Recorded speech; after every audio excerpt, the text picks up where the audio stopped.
welcome back to Katawa Shoujo. It's the day after Hanako's birthday, so I'm thinking that our characters are going to be a little worse for wear today. They might have a wee hangover, because it's the first time any of them have ever had wine, so this should be fun. The hammering of a fist against the door. Oh, I thought he was going to be like, a fist against my brain. Feels like a nail being pounded into my head. Once, twice, 3 times.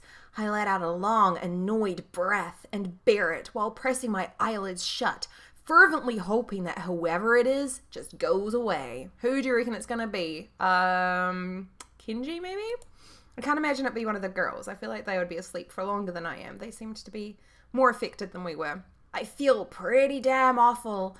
My face feels like it's cast out of lead. My arms feel heavy, and I feel very queasy. So, this is what they call a hangover, indeed. I wonder if perhaps this is the best treatment for teenagers who desperately want to try drinking as a way to feel like an adult. Considering how unpleasant this is, it's not quite something I want to repeat. I mean, you've probably only had 2 or 3 glasses, but okay. So hungover. A series of thumps rings out again, reverberating around the small room.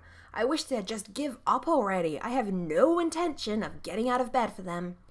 Seconds pass, turning to minutes. Since no more knocks are coming from the door, whoever it must have been left. Thank goodness. It could have been an emergency. What if it was Lily? I doubt it. I don't think so.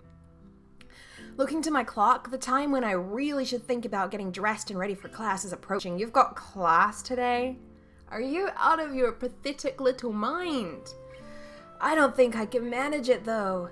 I hate cutting class, but I don't think I'm going to be able to get much done at this rate.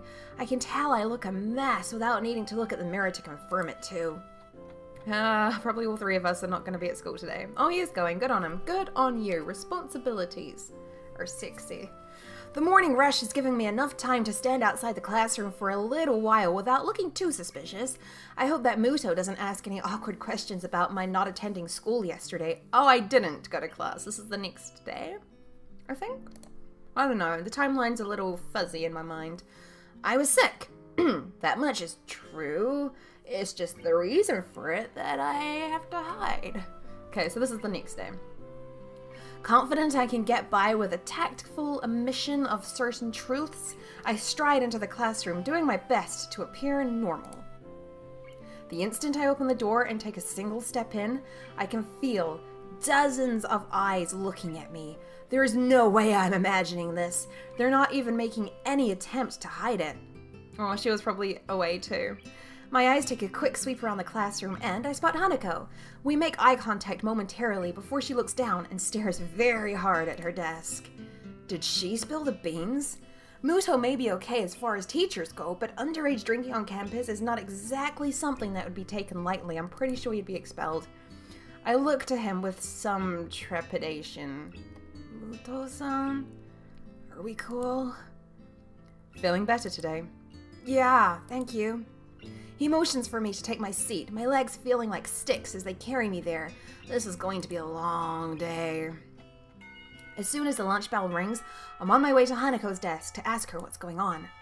Hanako, did you tell? She looks up at me and shakes her head. Well, that's a big relief. It's just... Well, hello there, Hee-chan. It's nice to see you again today. Oh, Lord. Oh, Shizune looks like she's on the prowl. She looks like she wants to cause some mischief. I grimace and turn towards the unmistakable voice coming from behind me. That was way too upbeat a tone of voice to feel comfortable with, even from Misha. Misha's happy smile is nothing out of the ordinary. Oh, okay, so because Hanako skipped classes, and I did too yesterday, they probably think we went off on some sort of lover's date, which is fine. You can think that if that's what you want to. That's what I'll think as well. Wishful thinking. Shizune's, though, is a very bad sign. The one she wears has become notched into my brain as her "I have got you 7 ways from Sunday" smile. Hi, Shizune. Misha. You, look happy to see me? Not feeling well yesterday, Hee-chan? No, I wasn't, but I'm feeling better now, at least. Can we not talk about this anymore? That's good to know, Hee-chan. Why do I get the feeling that Shizune is leading me into a trap? You sound like you're not being completely serious. Oh no, Hee-chan. We're genuinely pleased that you're feeling all better now. Shizune is positively overflowing with happiness. That is so ominous coming from her. There's only one reason why she'd be like this. Oh no.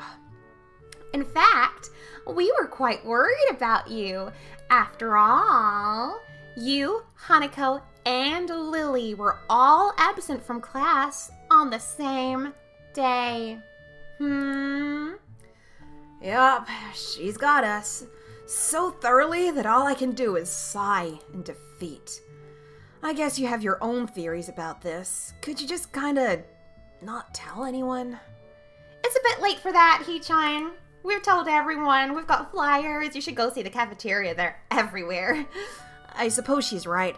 Considering the looks I got as I entered class, still, things only seem to be at the level of vague suspicion rather than outright accusations, so we'll probably be fine.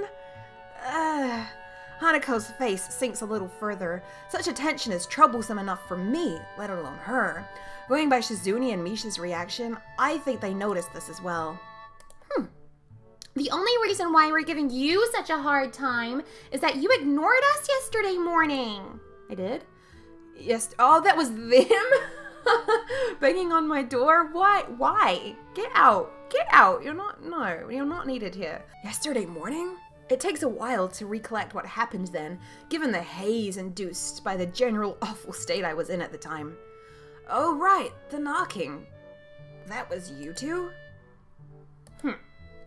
It was, and you left us there for ages after we'd taken all the effort of coming to your dorm early in the morning. Sorry, I was having a problem with nausea. A problem with nausea, yeah. They're not buying it. I can't blame them. It's not a lie. Shizune's head drops in resignation before she reaches into her pocket. Something white and yellow can be seen sticking out a little, and as she pulls it out, it turns out to be an envelope with very bright decorations on it. What the fuck is this? Since she points it towards me, I duly take it. This is what we were trying so hard to give you, Hee-chan. You don't check your... I tune out to the sound of Misha's voice as my eyes register what's written on the envelope. Iwanako. Oh my god. I didn't know that's what it said. I know the naka. I think that one there's naka. Or han, maybe. That's it. Kanji wa chotto. I stare at the envelope for a moment before remembering that there are people around me. Oh dear. There's a very strange, somewhat invasive feeling about their expressions. I kind of want to be alone right now. Iwanako? It's nothing. Thank you for bringing me this, you two. I should think so, after what we went through to get it to you. I step back and say my goodbyes. Misha theatrically pouts even as I go to the door, but Shizune and Hanako remain very visibly curious about my reaction. I hope they won't interrogate me on this later. I wouldn't hope too hard for that, buddy. The smell of the gardens is, as always, a very pleasant sensation. A good number of students can be seen eating lunch, chattering, and playing on the bright green lawns. Even some of the staff is enjoying the summer here, keeping watch over the students and idly walking along the long concrete paths. I'd never seen a sight like this in my home city. On excursions, maybe, but certainly never in the school or anywhere near where I lived. Even the bench I sit on to read is warm thanks to the summertime sun, reminding me of why I haven't worn the school blazer even once yet. Oh god, here it comes. Considering this, the sunflowers and splashes of vibrant yellow coloring adorning the paper are quite appropriate for the time. If only the words written on it were as well. Does she want to get back together? I'm not really that keen. Watashi tachi ga mo kanji. Here I was thinking I'd managed to get over her when this troublesome thing shows up. Her handwriting looks vaguely familiar, at least, and only now that I see it again, I remember that she used to write in pink pen a lot. She was always very girly, for lack of a better term. But she was also quite fragile. I never knew if I liked that aspect of her or not. The letter begins with not much more than an update on the state of things going on in her life. My old class had a good start to the school year. Many are anxious about the exams that will be coming up in the future, etc., etc. But it ends on a very personal, if not brief, note. It feels a bit like she wrote most of the letter just to try and soften the blow from the ending. IWANAKOS voice. Well, we did give her a voice. I do remember having to give her a voice, but I can't remember what it was. I wanted to somehow express my feelings, but the right words didn't come to me. I couldn't say anything to comfort you.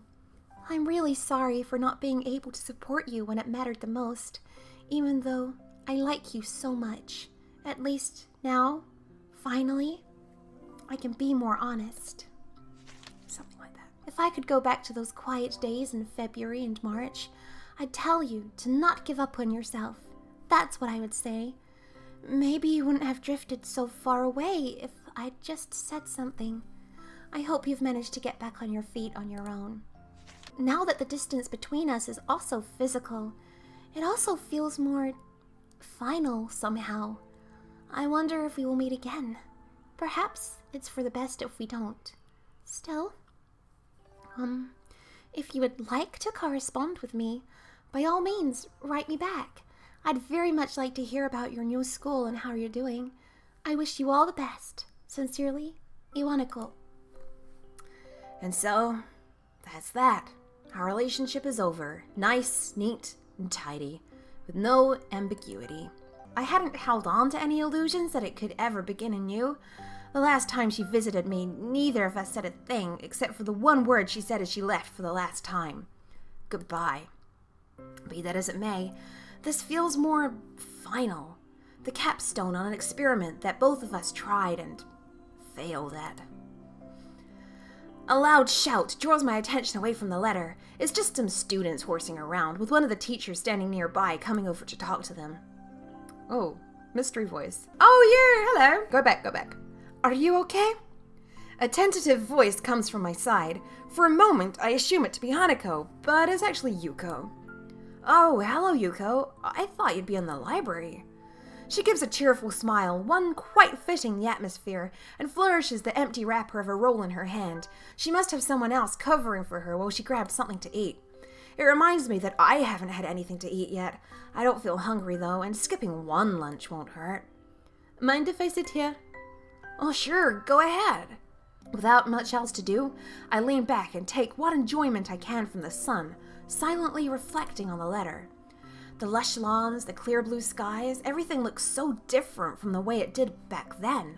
Even the school's surroundings, from the hill it's on to the woods around it, are completely opposite to the urban scenery I remember. Maybe this is what it's like to feel homesick. Then again, it's not an outright bad sensation. The feel of the area around Yamaku, while very different, is also nice. I think I could get used to it. Hey, Hiseo! Yeah? You didn't answer my question from before. I wasn't going to say anything, but you still look troubled. If you don't want to say anything, though, that's okay. I don't mind at all. Sorry for asking something strange like that. I don't mind. It's just, well, I got a letter from someone I knew before I came to Yamaku. It made me think about some things. I thought I'd managed to get over most of the problems that my accident caused, but now I'm not really so sure. I kind of wish I'd never seen it.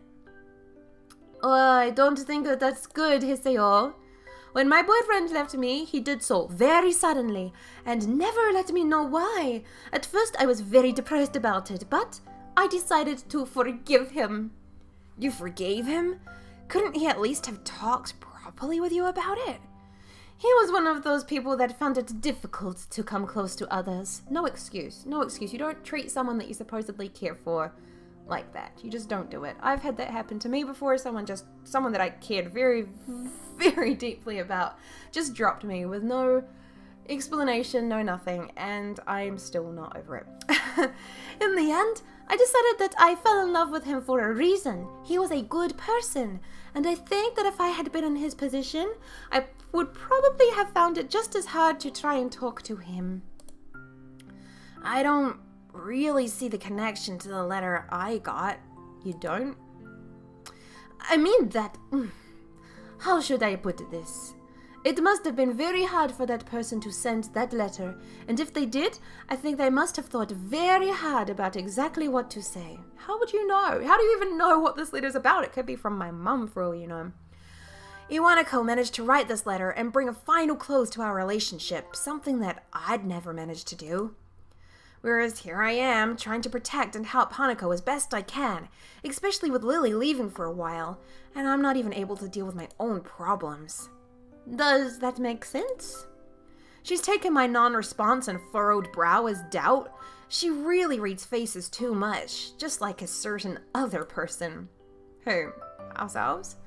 Yeah, that makes sense. The letter was just kind of a shock, really.